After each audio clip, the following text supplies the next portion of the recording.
Welcome to 2024 at welcome sa isang special episode ng Amazing Earth. Dito magsisimula ang ating adventure sa pagpasok ng bagong taon. Tara!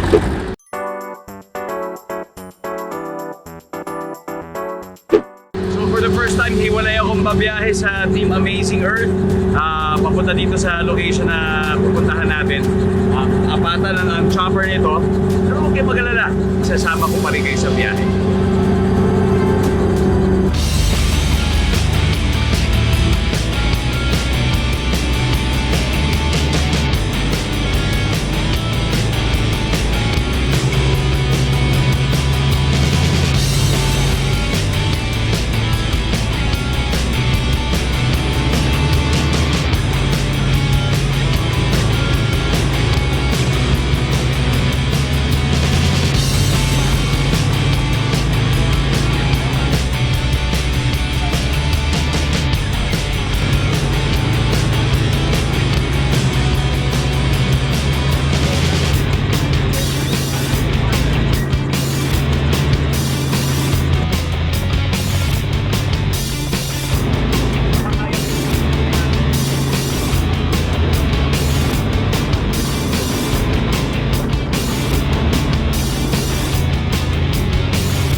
Welcome to Amazing Earth, ang aking kaibigan at isang motorsport enthusiast at ngayon ay isang helicopter pilot or captain. Walang iba kundi si Captain Raymond Ronquillo. Hello. Cap, welcome to Amazing Earth. Welcome. Cap Raymond, ilang taon ka na ba nagpapalipad ng helicopter? Mga 12 years na. 12 years? Yes, 12 years. Ako kasi first time kong dinaanan natin kanina, yung ruta na yon. I'm sure madalas yung ruta mong papunta rito, dito sa Emonpulo. May helicopter route yan. Pag alis mo ng airport, meron kayong iniikutan talaga. At ano yung mga probinsya na daanan natin? Pag magmula naman From Manila Bay agad tayo. Manila Bay, tapos dadaanan natin yung gilid ng Malabon. Tapos dadaan tayo sa Bulacan. Tapos tatagpasin natin yung Basa Airport na nasa Pradera na yan, Pampanga. Tapos didiretso tayo ng Bataan. Pagkatapos natin ng Bataan, paglagpas mo sa bundok, SBMA.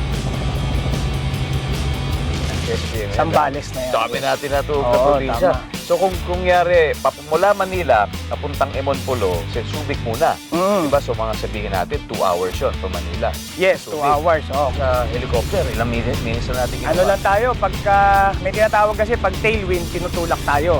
Pagka headwind, medyo against the wind tayo, so mabagal. Tinabot tayo ng mga 35 minutes kanina. Kanina nga, meron pa tayong rainfall na dinaanan. Napapansin mo ba yung mga puno na kamusta? Ganito rin ba yung sitwasyon niya nung nagsisimula ka maglipad-lipad 12 years ago?